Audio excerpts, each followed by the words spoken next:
What's good, everybody? You know, I had to come kind of hard with the theme music before I started. You know, I'm reviewing Bad Boys for Life this time. So, you know, you gotta kind of come with the music kind of hard. You gotta look kind of hard. You gotta have that Miami kind of cool daddy, Martin Lawrence, Will Smith, Mike Lowrey, Marcus Burnett look when you start getting ready to do it. But hold on, let me vibe out for just one more second.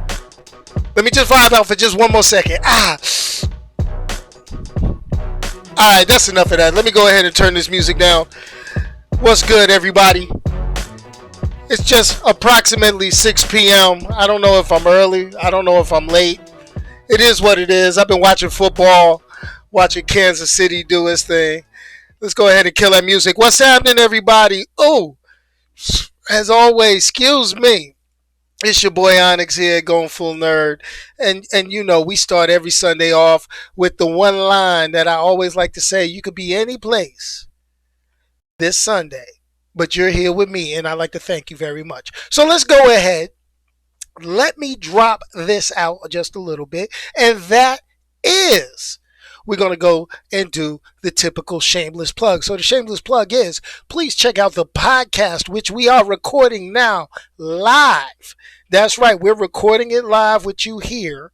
Okay. So you can check out the podcast in its entirety. If you miss a part, got to step away, do that stuff. You don't want to get the movie spoiled a little bit and all that good stuff. Go to anchor.fm/goingfullnerd, or you can check out for Going Full Nerd on Spotify, Google Podcasts, Apple Podcasts, and iHeartRadio, or wherever you consume your favorite podcast. That's right, whatever app you choose. I think I'm on 90% of them. Also, please make sure you hit like on this video. Do me a favor, hit like on this video. I can count the number of you that said, hey, what's happening? So I need each and every one of you to hit the thumbs up on this video. I can see what's going on. Just because I got the shades on don't mean I'm pulling a Stevie Wonder in this piece. And that is on youtube.com/goingfullnerd. Remember to hit the bell so you can get notified every time I start a live stream or I upload a video. Last but not least, if you want some comic book information, please go ahead and go to goingfullnerd.com. You can get stuff on Marvel Comics, DC Comics, Valiant, news, press releases, and just a few things. And also, if you follow me on Twitter, you get the uncensored version of your boy. All right, I think was that enough with the shameless plugs? I think it was. So let's go ahead and jump into what I always say, which is the top 5 box office domestic U.S. of the week. We're going to go ahead and talk about it. Got it right here. Number 1 movie of the week, Bad Boys for Life, starring Will Smith and Martin Lawrence. That came in at number 1, brand new to the top 5, pulled in $68.1 million. Holla at your boys. Holla at the Bad Boys. That's something else. Coming in at number 2, people can't get enough of Robert Downey Jr. And he stars in Doolittle, which pulled in an even $30 million, coming in at number 2. Those are the 2 brand new for the week. Rounding out the top five is the war flick, World War One war flick, 1917, pulling 27 million. Coming in number four, The Rock and Kevin Hart doing their buddy team up in Jumanji: The Next Level, pulling $12.5 million. And last but not least, rounding out the top five, remember, it is Ray, Who's Your Granddaddy Skywalker. I spoiled it if you didn't get it. Star Wars Episode 9, The Rise of Skywalker, boom, pulling in 10.6 million, and that rounds off the top five. So let's talk a little bit, folks. Let's get it. Now, here goes the deal. All right. We've waited a long time. Hopefully that's not too loud on y'all, but we waited a long time for this movie. And, you know, it's kind of like, like we're waiting on another Friday movie. We hoping to see Smokey again. But we got Will Smith and Martin Lawrence in Bad Boys for Life. Now, is this truly the last Bad Boys movie? Michael Bay did not direct this movie. That's something else right there too. Ooh, Jerry Bruckheimer still producing, so we still got a little bit of the OG in there. But here goes the deal. Is this going to meet the expectations of the previous two movies? Maybe. Okay. I am going to warn you right now. Okay. I'm going to warn you right now. There may be some spoilers. I'm going to do my best not to drop major spoilers. I'm going to do my best. Okay. But I'm going to tell you, and this is going to be the thing. Marcus Burnett, Martin Lawrence's character, he was not the bad boy I was expecting him to be in the movie. Okay. And Mike Lowrey, you remember, we all wanted to be Mike Lowrey. Everybody wanted to be Mike Lowrey. After the first movie, who you? I'm Mike Lowrey. I'm Mike Lowrey. Will Smith is continuing to be Will Smith. He's going to be Will Smith. I think it's written in his contract that Will Smith got to do certain things. I mean, that's just me, right? But let's get into Bad Boys for Life, okay? First of all, my normal movie theater, okay, it was all sold out. That was what I should have known, that this was going to take the top in the box office. It was all sold out. So, and just like I mentioned in this week's top five, okay, I mentioned in this week's top five, you know why. $68 million why Bad Boys for Life came in number one. Okay, so it just shows how people pretty much have waited. We've waited 17 years for this sequel. 17 years for this sequel. Wow. Now, let me get back to why I mentioned I didn't go to my regular theater on this one, okay? It was sold out. So I said, you know what? I'm going to go to a theater I used to go to. Got the wife in the car. We drive, and it was a little rainy, slowy, sleety weather, but we going to go peep out the movies. I said, okay, let's go and do this. So we went to Regal Cinemas, and they got this new thing called Screen X. All right? I was like, whoa, Screen X? Oh, this is going to be hot. We got to check this out. Now, this is what they do. It's a regular movie theater, right? But what they do is they expand the view.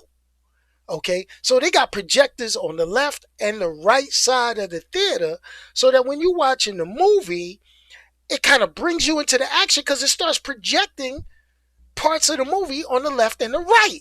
And I'm like, okay, we gonna get fully immersed in this movie. I'm like, all right, this is gonna be hot fire. Well, let me tell you, okay. Movie started off, your typical Bad Boys. Dun, dun, dun, dun, dun, dun. You remember that music. That music, that's what gets you hype. You start looking, and then you got Miami, you got the bridges, you got the water. I'm like, okay. They got the car chase going. Yeah. This is how you start a Bad Boys for Life movie with Martin Lawrence and Will Smith, right? Man. Okay. They stopped that real quick. That side projection stuff, it got me a little dizzy at first. And I could see the appeal of it. But because the movie, just like an IMAX movie or a 3D upscale or whatever, when the movie's not made specifically for that format, you can only do certain scenes and stuff like that. So the novelty of that messed basically faded real quick. And the problem was, it's on the right side of the theater. It seemed like the projection was like half a fraction slower than the rest of it. So your boy was getting a little dizzy. I was in there like, okay, we ready? We ready? Wait a minute, we not in my normal theater, so I can't have an adult beverage. I can't take a sip of something I want to sip on. Mm. So I'm drinking a Sprite, and I'm like, wait a minute. That got me little bit woozy, woozy. Okay, but they didn't continue on with that, so that's all good, and I could dig it. It is what it is. But you know, if you ever get the chance to do the Screen X thing, don't. It ain't worth it. Unless they talking about we made a movie specifically for that type of thing. Like when you go to amusement parks, they got movies like that, but not the regular joints. This ain't going. I still rather do an IMAX or something. Heck, do they even still show 3D movies? Do they even do that? I don't even remember them talking about 3D movies anymore. Anyway, it is what it is. It's all cool. I could dig it. I could dig it. I could dig it. Not really worth the couple of extra bucks they charge, but it was a matinee, so it ended up costing me normally what I pay for a movie. So I'm all good with it. I'm all good with it. So now back to the movie, okay? Bad Boys for Life is pretty much everything I expected it to be. All right. I'm going to tell you, it's everything I expected it to be. It had the explosions, it had the shootouts, it had the car chases. It was good. It was good. It had the comedic, Marcus Burnett, Martin Lawrence. It had him being funny. It had my man Mike Lowrey being the ladies' man he is, Mike Lowrey. All right. But I'm going to tell you, all right. And I'm going to tell you, I had a couple of problems with Martin Lawrence's character. Martin Lawrence's character had me a little bit upset. Had me just a little upset. And I'm going to tell you why he had me a little upset. Number one, he wasn't quick with his snaps back to Will Smith like he was in the first two movies. I mean, that comedic way they played off of each other in Bad Boys 1 and 2, it was cool because Martin was like real quick with it. He was like, nah, hit him with the tongue action, the blazing fast tongue action. And it was like, it just wasn't there. He felt a little slower. He felt a little lethargic. Maybe it's because he put on some weight. I mean, the second part is his character went from being Marcus Burnett, I'm the family man, I'm the straight, I'm the cool, but yet funny character in the Bad Boy sequence to he turned into Carl Winslow.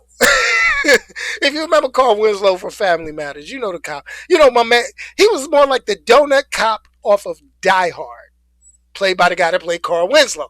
But anyway, you know what I'm saying? That's how it felt. And if it wasn't evident in the way he started acting, it was the way his neck. It was like they put him in that jacket, that burgundy jacket right here, and they gave him a shirt that was like like I wear a 17.5 inch neck shirt. It looked like he was trying to squeeze into like a 15 when you wear a 17. He was looking real blowfishes, and I was like, okay, okay. But that was part of the appeal of the movie because they were acknowledging through a lot of the movie that they getting older. Now, Will Smith's character didn't want to accept that. Okay, he didn't want to accept he was getting older. He ain't want to accept that this ain't Bad Boys in 1995. This is Bad Boys in 2020. His character was not feeling that at all, not one piece, no kind of way. There was cracks. Now I give Martin Lawrence he got a couple of good jabs in there. I'm one to talk because I got the frostiness. When I grow the beard, I shave before I do this. But if you go back to when I did the promo screen, you can see I got a little frosty on the chin and mustache region a little bit. So I tried to fix that. Martin Lawrence was getting on Will Smith talking about, yeah, you adding that cocoa brown bean into that beard, into the goatee. And, that kind of hit home for some of us. I used to do that back in the day. Like, yeah, busted can of biscuits. I just saw that in the chat. My bad, my bad. But that was the deal. That was the deal. And but like I say, Martin's a huge star, and his neckline showed it. It did. But back to it though. This movie, I'm trying my best not to spoil it. It's not bad. It has the explosions, not as many as, and the cinematic shots, not as many as Michael Bay had in the previous films, even though he did make a cameo appearance. He was not directing, it was not his direction. They did what they could. They had some decent things. And I will be honest, like I said, the biggest part that made this movie for me is the fact that they acknowledge that these two are middle aged men and they were treating them as such through the movie. There's one scene, spoiler alert, where they trying to get in the club. And straight up, Will, looking smooth, dressed to the T, could not get in the club because they looked at him and it was like, who daddy is you? Pretty much. And I was like, wow. Now, I'm going to say, before I get to the questions, I'm going to go ahead and say, I'm not going to spoil the plot twist of the movie. I'm not going to say any of that. So you got to check out the movie, okay? I'm going to give you my rating, okay? The movie itself is a 4 out of 5 for your boy. It was good. It kept me entertained. It's not going to win any Oscars. This is not an award-winning film. I'm telling you this. I'm going to enjoy myself. I need to watch something blow up. I need to see some senseless violence. I need to see Will Smith and Martin Lawrence bickering back and forth, driving in a fast car, messing up fast cars, speeding around. I need to see a body count of villains. That is what you get. Okay? It has good elements. Will Smith doesn't want to show his age because he got into a couple of fight scenes in the movie and you can see he's still kind of throwing down. And then Martin Lawrence tries to get in a fight scene and got his butt whooped. Got his butt whooped. So that's pretty much it. Check it out as a matinee. If you got a date night with that special someone, it's worth paying the money. Buy her some popcorn or buy him some popcorn and get your thing going. That's all I'm going to say. All right. Now, let's check this out. Couple of things you'll learn from this movie. Now, somebody asked me in the chat, how is the bad guy? The bad guy in the movie was conflicted. He had some issues. Now, here goes the thing. Part of the plot line basically goes back in time and they got a big revelation, and it drives me crazy that they did a revelation like this because really the previous two movies, it's like, wow, we just gonna retcon some stuff like this. So this gonna be it. This is interesting. This is cool, and there's some stuff going down. Is there an after credit scene in the movie? There's not so much an after credits, but right after the movie ends, they do a little stinger, which ends up pretty much being a setup for the fourth Bad Boys movie. Yes.